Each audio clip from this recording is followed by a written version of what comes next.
O Brasil, com suas atrações turísticas, principalmente o Rio de Janeiro, tem muita similaridade com Israel. O Rio, por exemplo, é tido como o grande cartão postal do país. Por outro lado, há um cenário real de grande insegurança sem precedentes por conta da guerra do tráfico, milícias, favelas grudadas com os pontos turísticos. Com frequentes confrontos armados assustando não só moradores, mas principalmente turistas.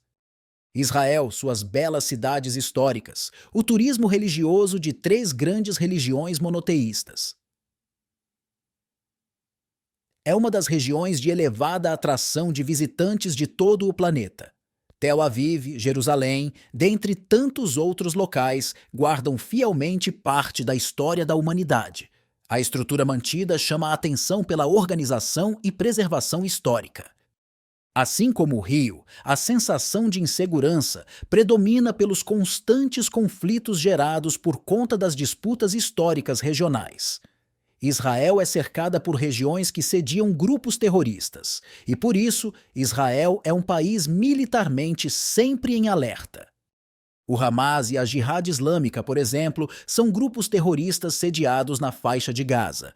Pouco tempo atrás, lançaram mais de 3.500 foguetes contra a população civil de Israel e a cidade sofreu muito com esses ataques. Hoje, o cenário mudou um pouco, pois apesar da dificuldade de viver em uma região de conflito, foram criados alguns dispositivos que fazem poucos foguetes realmente chegarem em solo israelense. Conhecido até 2023 como o sistema de defesa antimísseis mais moderno do mundo, o Domo de Ferro vem sendo posto à prova e, a menos que não sofra um ataque similar a uma guerra propriamente dita, suporta ataques com uma certa relevância. O Domo de Ferro foi desenvolvido como resposta a ataques dos grupos terroristas Hezbollah e do Hamas. Esses grupos lançaram milhares de foguetes contra Israel nos últimos anos, e o Domo de Ferro sempre foi a pronta resposta do país para se proteger. Nos anos 90, o Hezbollah, um grupo terrorista do Líbano, começou a lançar foguetes contra Israel. Em 2000, o grupo terrorista Hamas iniciou ataques também, a partir de Gaza. Entre 2000 e 2008, 8.000 projéteis foram lançados a partir da faixa de Gaza. Desses, 4.000 eram morteiros e 4.000 eram foguetes. Em 2006, durante a Segunda Guerra do Líbano, o Hezbollah lançou 4.000 foguetes, causando uma série de mortes. 250.000 pessoas tiveram que ser evacuadas de suas casas e mais de 1 milhão tiveram que se refugiar em abrigos.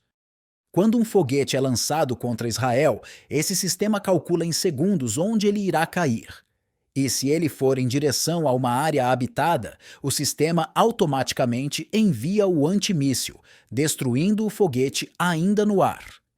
Acredita-se que o domo tenha uma taxa de sucesso de 92% na interceptação de mísseis. Fato bastante relevante, uma vez que quando os lançamentos são feitos, há uma forte resposta de Israel voltando-se para as origens dos foguetes, e dessa forma era possível debelar o conflito com certa eficiência e rapidez. O aspecto mais desafiador do Domo de Ferro é o custo. Cada bateria custa 50 milhões de dólares para ser produzida. E cada foguete Tamir, que é usado nas baterias, custa 40 mil dólares. Dessa forma, entende-se a complexidade e o peso financeiro que esse dispositivo representa para Israel. O número de baterias disponíveis é limitado, o que significa que em momentos de intensos ataques, como durante a última rodada de mísseis vindos de Gaza, o sistema pode ficar sobrecarregado. E para complementar a defesa do país, há também o chamado Iron Beam, feixe de ferro. Ele é o próximo passo na evolução da defesa israelense. Este sistema utiliza lasers de curto alcance para interceptar mísseis e é ainda mais rápido que o Domo de Ferro.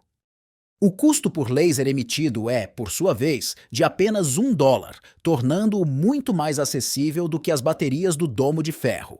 É um exemplo de como Israel, em seu planejamento orçamentário e estratégico, está sempre buscando inovações para se proteger, uma vez que é cercado de inimigos por todos os lados. Como surgiu a ideia de criar o domo?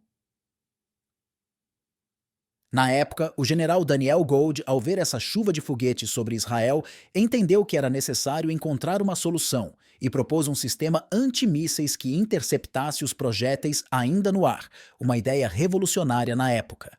Militares israelenses e americanos desacreditaram desse projeto. No entanto, o general Gold conseguiu apoiadores, incluindo o ministro da Defesa de Israel, Amir Peretz, e começaram o projeto em parceria com a indústria aeroespacial israelense. Os testes começaram em 2008 e em 2011 o sistema foi colocado em uso, revolucionando o sistema de defesa do Estado de Israel. Em 2011, os primeiros a usá-lo foram jovens soldados da cidade de Sderot, um dos territórios mais próximos de Gaza e uma das mais afetadas por essa chuva de foguetes ao longo dos anos. O maior benefício é a sua eficiência, estimando-se em 92%. Isso significa que quase a totalidade dos mísseis destinados a áreas habitadas são interceptados. Quando se lida com números expressivos, como 3.500 foguetes em apenas 10 dias, isso tem bastante relevância. Outras vantagens desse sistema estão relacionadas à mobilidade, já que pode ser deslocado para áreas próximas a Gaza ou qualquer outra região de risco. É importante também dizer que o sistema funciona em qualquer clima, seja chuva ou sol.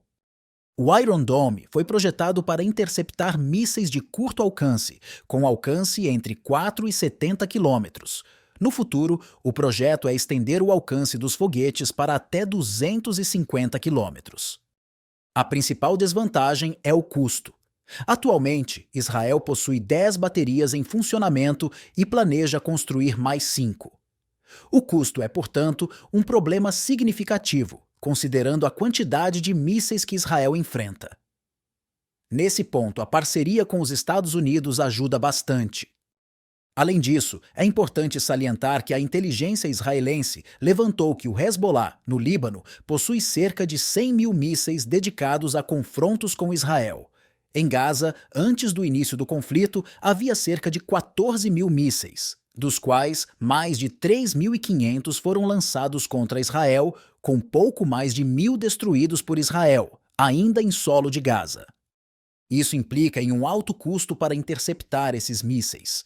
Portanto, a decisão de permitir que mísseis caiam em áreas desabitadas, como mencionado anteriormente, é considerada mais viável. Outro problema enfrentado em Israel durante a última rodada de ataques vindos de Gaza é a limitação do sistema. Com apenas 10 baterias em operação, há um limite para a quantidade de mísseis que podem ser interceptados ao mesmo tempo. O Hamas e a Jihad Islâmica lançam às vezes 300 mísseis em apenas 10 minutos, sobrecarregando o sistema e resultando em alguns foguetes atingindo áreas residenciais israelenses. Infelizmente, isso resultou em uma série de mortes. Aqui no Brasil, nos resta torcer pelo fim dos conflitos a fim de trazer tranquilidade para povos que queiram a paz, sejam famílias judias, cristãs e palestinas. Esperamos o dia em que a paz finalmente prevaleça entre os povos. Mas enquanto isso, agradecemos pela proteção que temos. Não se esqueçam de se inscrever no canal, dar o like e clicar no sininho para promover mais vídeos e conteúdos como esse. Até a próxima e um abraço!